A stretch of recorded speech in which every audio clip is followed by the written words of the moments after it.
Hi guys, welcome along to another AMG tutorial. Today we're looking at the GIMP image manipulation program, which is basically just like Photoshop, but it's free and it works quite a bit differently. So some people find it difficult to get on with, but once you get used to it, it's actually a pretty good program, and the fact that it's free is a huge bonus in my books.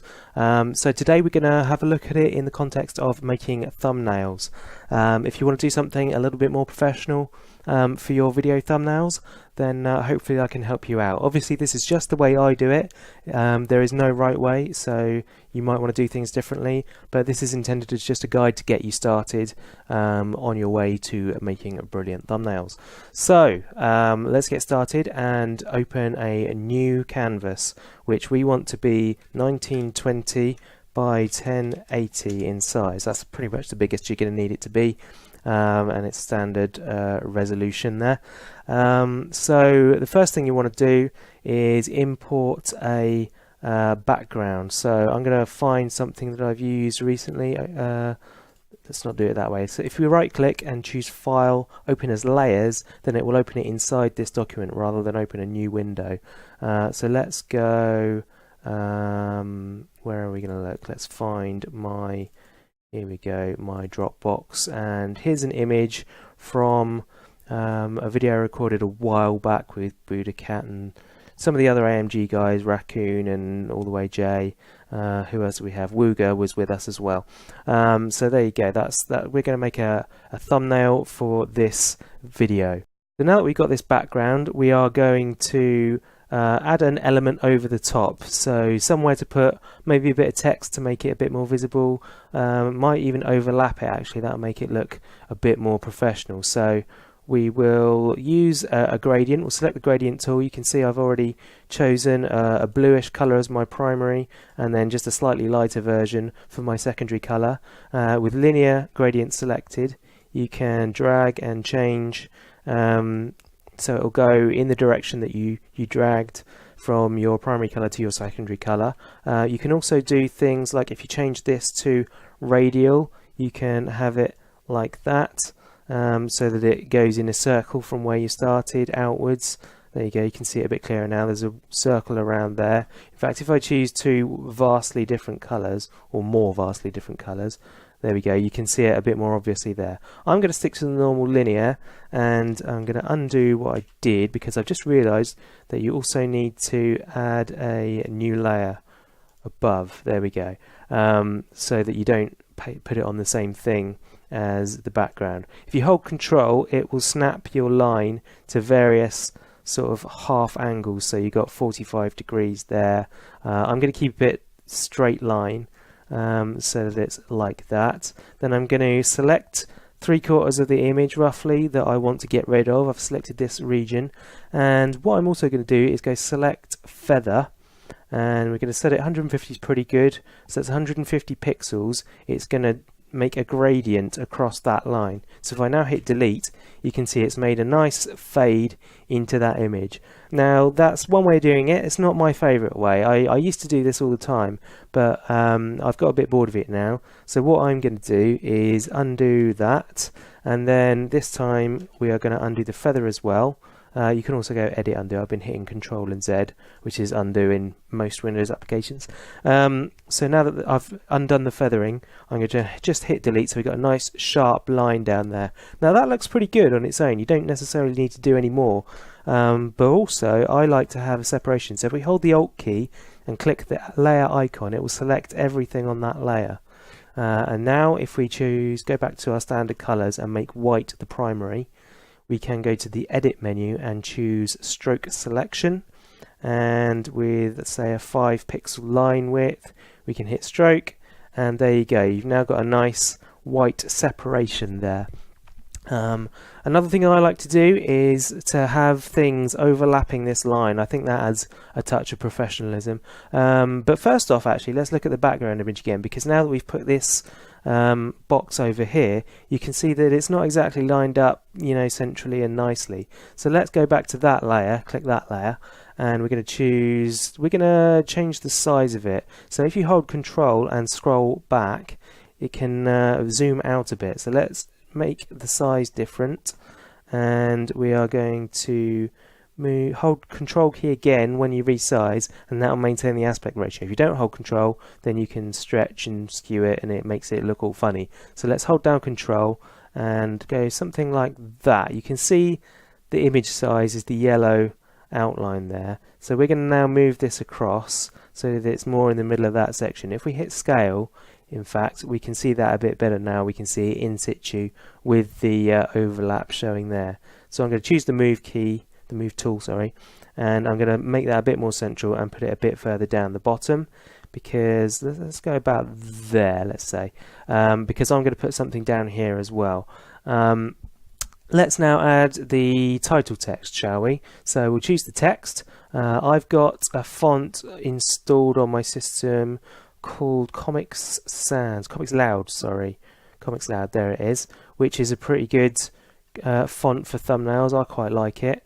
But you can obviously you can search online for fonts. There's loads of places to download them. Google does a great selection of fonts which are free to license, so you don't have to worry about buying the fonts or paying anyone for the copyright on it. So we got Comics Loud selected. We're going to type Minecraft, since that's the game we were playing. We happen to already be in white, but that's good. That looks good over the background. So we'll select all of that with Control and A, and we will increase the size somewhere like that.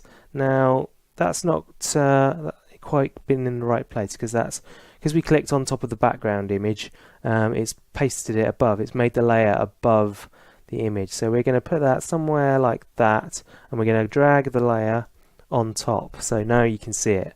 Now because it's white, it's actually pretty well visible on top of the image we've chosen, and in fact the overlap on this side, but there are a lot of cases where it might not be. So what we're going to do is make this yellow line shows you how big the layer that you currently selected is, and anything you draw, any changes you make, will only be visible as long as they fall within those lines. So what I'm going to do is add a key line around the edge. In the language of these programs, they call it a stroke.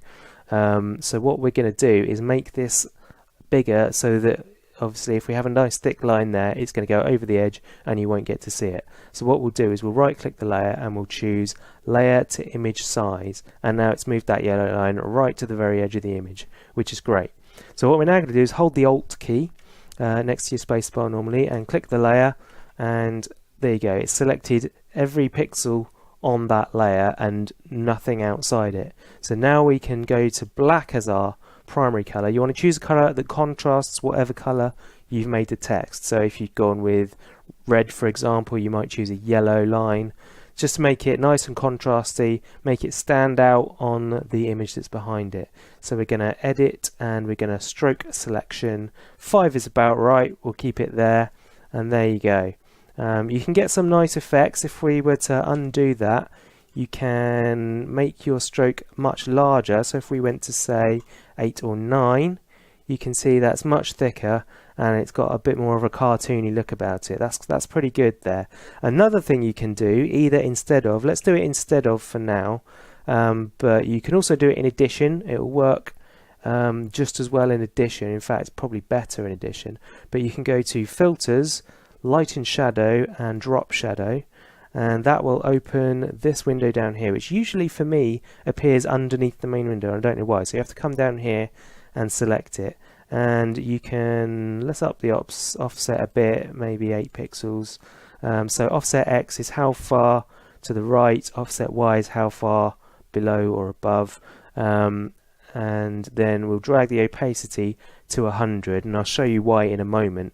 At the moment you can't see anything different on this image, so you don't know what it's going to look like. You might have to repeat it over and over again, but because this is on its own layer, I'm going to leave it at 100 opacity, so it's totally visible, not transparent at all.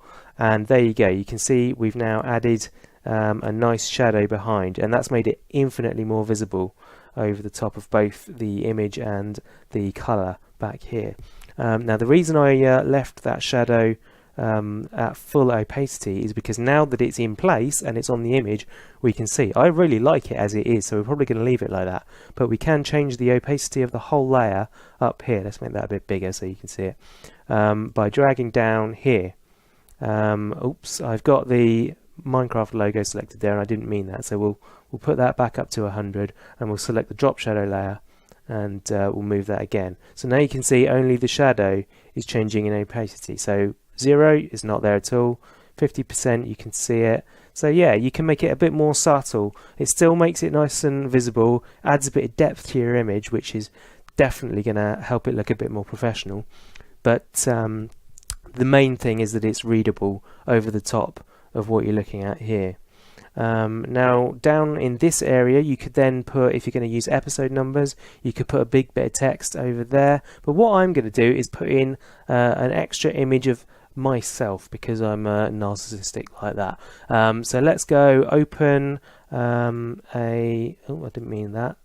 Actually, let's open as layers. So I'm going to right click down here, file, open as layers, and then I'm going to go into my YouTube resources folder, and we're going to look. My friend Zlo has done some art recently for those in the DV crew currently, so we're going to open that up. This is the avatar he's made for me, which is nice. It's a PNG, which means that the background is transparent. Well, it doesn't mean it doesn't have to be.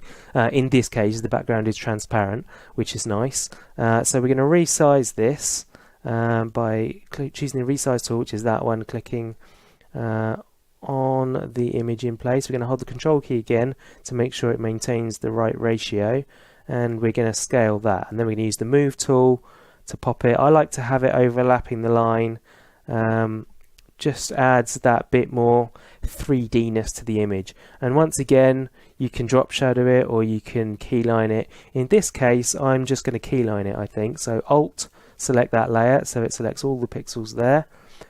We've got a nice gap around, so I don't need to resize, although for safety you could just layer to image size, get that yellow line nice and big again. So I'm going to use the white as my primary color, and from the edit menu choose stroke selection, and then I'm going to drop that down to a 5 and stroke, and there you go. You can see that's now nice and bold, makes it much more visible compared to the background image, and that's looking lovely. The next thing I'm going to do is I'm going to put the AMG logo over in this corner. So we're going to do the same again, file, open as layers, and we're going to go back to resources, AMG, and find the AMG banner. In fact, let's go let's use the new crew banner. We haven't used this one on the thumbnail yet. So there you go, we're missing a font by the looks of it, so I'm going to undo that, and we're going to find a better one instead. AMG. Oh, that's because I picked the SVG, that's why. Let's go with the AMG banner there. There we go. So you can see already that that's not going to stand out too well on this background. So we're going to find the Resize tool, and we're going to hold Control to maintain the ratio. And we're going to drop it down to a more suitable size. There we go, like that. And we can use the Move tool to put it where we want it to be, which is going to be about here. Because you'll find that the edges of the images, you can see I've left a nice gap up here. Not only is it a bit more aesthetically pleasing, but if it's viewed on a television screen rather than a computer monitor, then that's going to trim the edges of the image off. So you want to keep it inside a nice safe border so that you can see it all on a TV screen, which is why I've put it where I have. Now, you can see that okay, but it's not amazingly visible. So what we're going to do is we're going to go back to the background layer, and we are going to add a new layer just above it. And this time we're going to go with a solid color, and we're going to go with like a darkish grey. There we go. So we use the paint bucket and cover that layer. Now you can see, you obviously can't see anything anymore, but the Astromech Gaming is much more visible. Look. So what we're going to do now is we're going to do the same thing as we did to get this. We're going to delete a portion of it, probably about that, but this time we are going to go with the feathering, and we're going to increase this number. We're going to double it. We're going to go 300 pixels, and there you go. That's feathered. Hit the delete key, and as you can see, suddenly that's a bit more visible again, but it's not great. So what we're also going to do is drop down the opacity, and now you can see the background again. You almost don't know that that layer's there. It just looks like the image is a bit faded at the bottom. But what it does, it really makes that a lot more visible, But if I take it out, you can see it makes a big difference in how visible that is, without and with. Just look at the opticians. So there you go. We've got ourselves a pretty nice thumbnail. Sometimes I actually like to put an entire white. I'll just show you that actually. Let's put a new layer on top. I like to put a white layer over the image, and then we'll reduce the opacity on that massively, and all it does is it kind of bleaches out the background a bit, again drawing more attention to the items that you put in front of that image. But I think that looks pretty good. Maybe we'll drop that down just a little more. There you go. So that's only on like 14% opacity, but you can see that it does make a difference. Again, if I make that layer invisible, it actually does affect it quite dramatically. But that's a pretty good looking thumbnail there. So hopefully that'll get you started. If you've got any questions, then please do feel free to ask them. You can either leave a comment down below, or you can tweet us at AstrometGaming, or you can tweet me directly at KAINE_83. That's Kane83. Kane_83, sorry. And yeah, feel free to ask questions and we'll do our best to answer them if we can. But I'm by no means a GIMP expert. I just know how to do the things that I need to do. So if there's other tutorials you want to watch, let us know that too. But for now, please like the video. If it's been helpful to you, leave a comment, let us know what you thought, and we'll see you on the next AMG tutorial. Bye.